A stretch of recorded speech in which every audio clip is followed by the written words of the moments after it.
this is the Palatine Hills.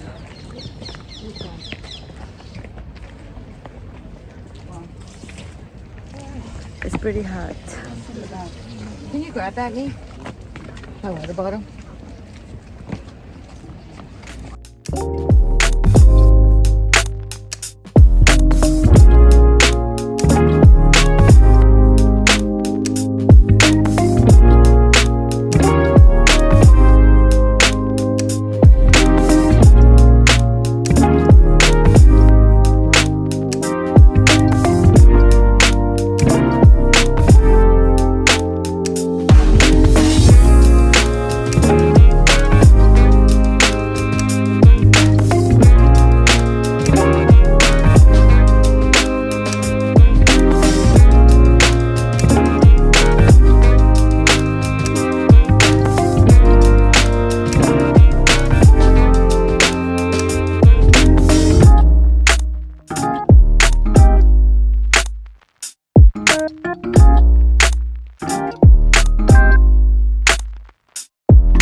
So you see, guys, from this room in front of you began, the public section of all the building, and this room in front of you was the dining room of this palace.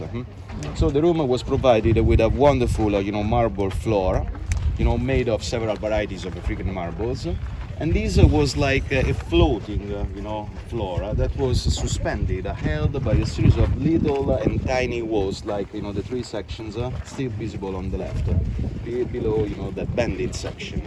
The bandit section on the left was the place, the spot where the emperor sat with his family. The bandit section was also necessary to make seem, the emperor like bigger than it was in reality, to make seem, more important, and also to shield his back. And the underground there was another big room that was a furnace, where the slaves of this palace burnt every day, tons of wood, and the wood created, this hot air that circulated under the floating floor and heat up, the whole room during the winter season. So actually, this was the first heating system of the history.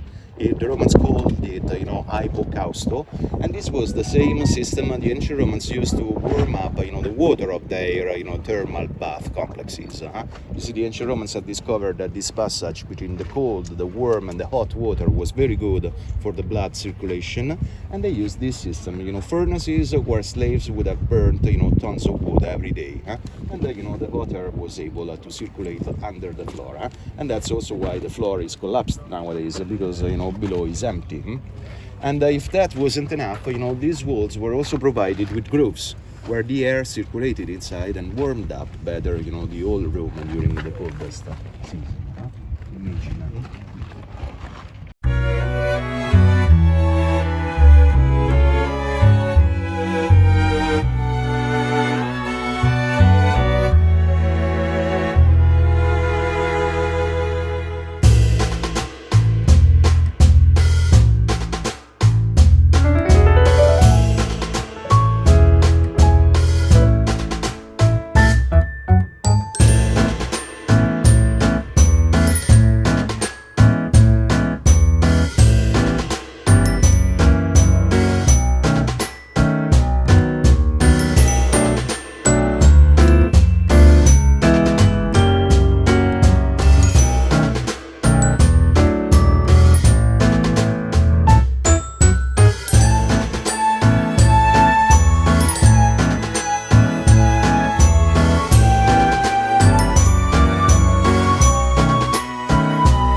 Dito muna ako guys kasi sobrang init.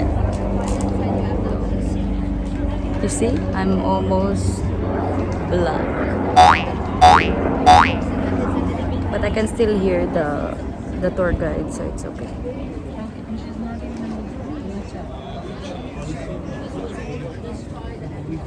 So after this, Colosseum na. Colosseum lang dun. Ay!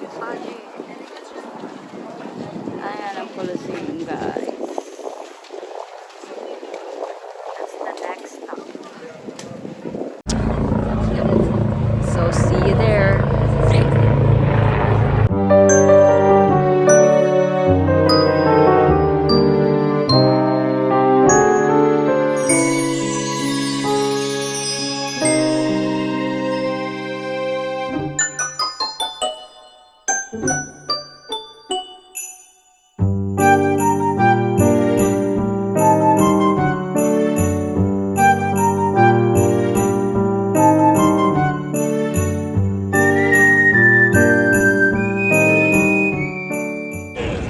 So we're here in the Colosseum.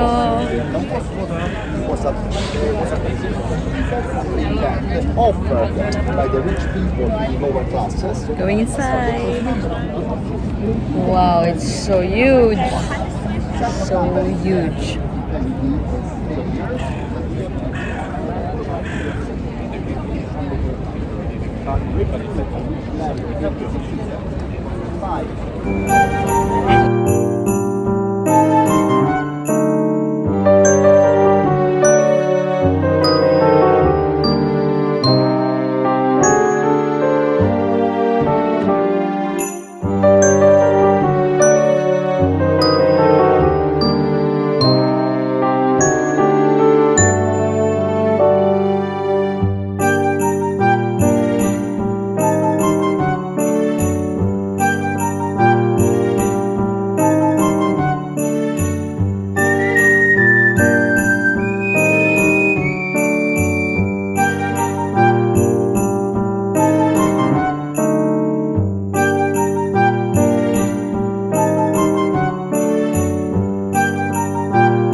I'm looking for my group. Where's my group? Where are they?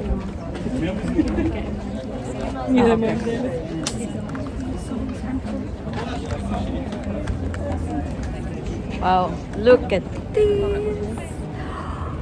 Oh no.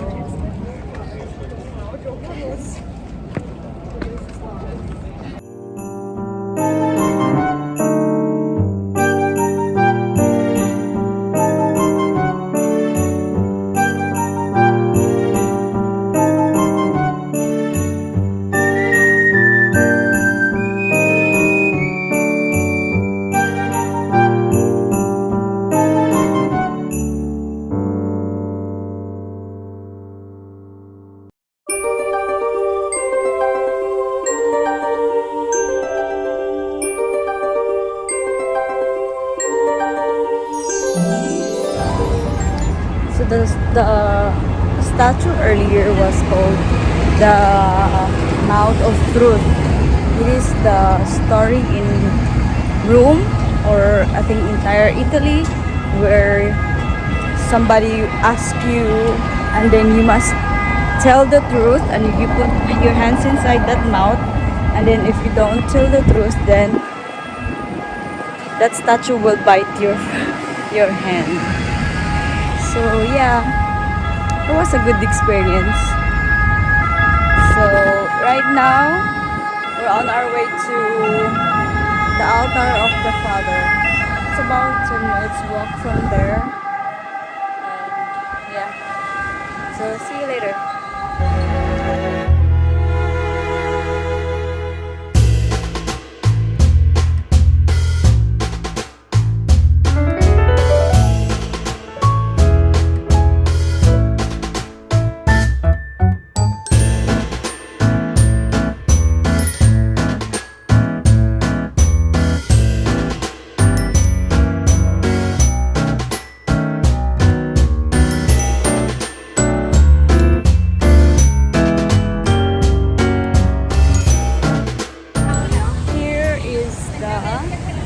Altar of the Father.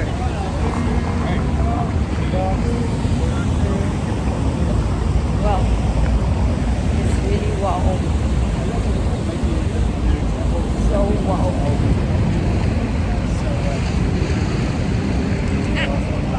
Trabalharam várias regiões, africanas, Galácia, Vêneto,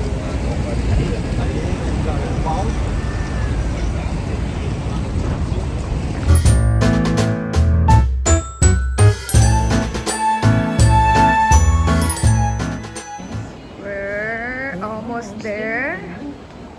the Trevi Fountain.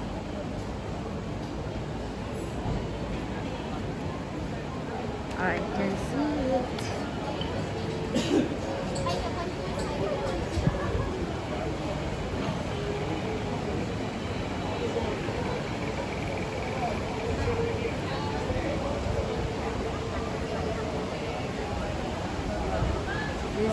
This is it.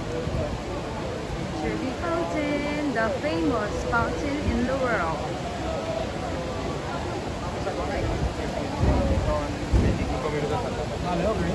Entonces vamos a continuar.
Here is Yazanamon.